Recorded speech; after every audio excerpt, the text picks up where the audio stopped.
Jangan lupa like, comment, and subscribe channel YouTube TVRI Bengkulu dan nyalakan lonceng notifikasinya.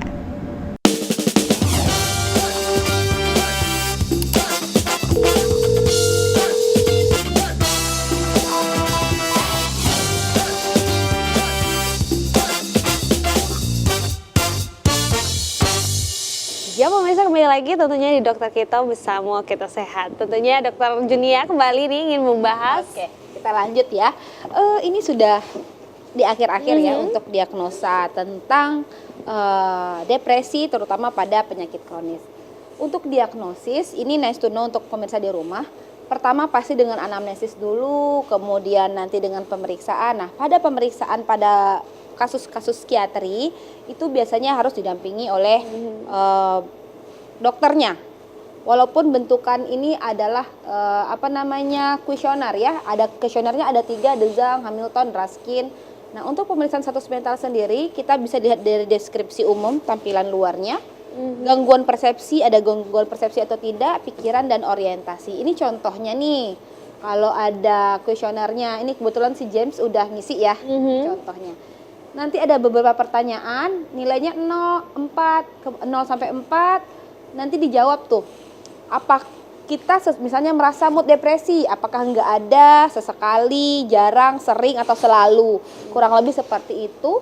Nanti kita isi dan nanti di scoring, dari skor ini nanti baru menentukan diagnosanya.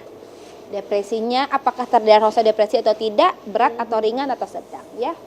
Nah, untuk penanganan stres sendiri ini sebenarnya butuh support system.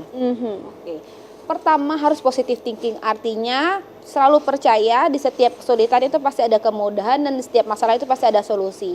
Walaupun tidak bisa diselesaikan sendiri, artinya butuh bantuan, jangan segan untuk meminta bantuan kepada orang lain jika kita terhambat dalam satu hal. Gitu.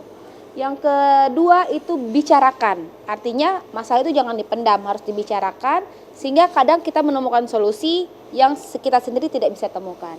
Yang ketiga cari aktivitas lain yang mengalihkan pikiran buruk. Setelah itu untuk menenangkan diri bisa dengan meditasi, kemudian lebih banyak tertawa, dan yang terakhir itu pasti tidak boleh dilewatkan adalah berbanyak ibadah.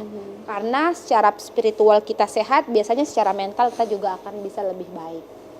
Oke, ini pencegahan sebelum terjadi depresi ya. Pertama ini sebelum ya, istirahat yang cukup, artinya badan fit, pikiran lebih segar. Dimana kalau badan kita fit biasanya pikiran kita lebih jernih. Hindari stres, biasanya kalau kita sadar ini stresor yang sudah di luar kendali saya, lebih baik kita menghindar. Begitu. Tapi bukan berarti menghindari masalah. Masalah harus tetap diselesaikan, tapi kalau ada stresor yang berat rasanya tidak mampu, kita boleh meminta bantuan. Setelah itu melakukan kegiatan yang menyenangkan seperti melakukan hobi dan bercanda. Yang keempat, makan secara teratur.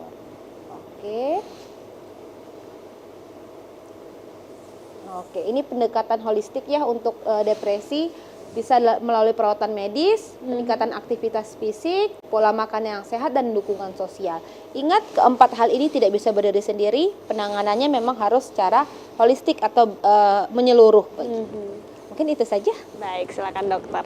Nah, bisa dikatakan kan ini juga memang butuh support system gitu ya. Jadi artinya seseorang pasien itu merasa tidak dia sendiri, tidak terlupakan, dan dia lebih semangat menjalani hidup. Nah, tapi kalau dari dokter Putri sendiri nih melihat banyaknya sekarang ya orang ya kayak semuanya kayak jadinya banyak pikiran yang sebenarnya nggak perlu dipikirin tapi jadi pikirin karena kita kayak lebih aware sama kesehatan mental ini gitu ya. Nah, tapi kalau untuk seperti kita olahraga tadi ada olahraga gitu ya sendiri, apakah seberapa besar mungkin ya peran olahraga yang bisa menenangkan pikiran kita ini, dok? Ya, jadi salah satu yang juga bisa membantu kita untuk menjernihkan pikiran, juga menyehatkan kita secara fisik dan juga emosional, itu adalah olahraga ya.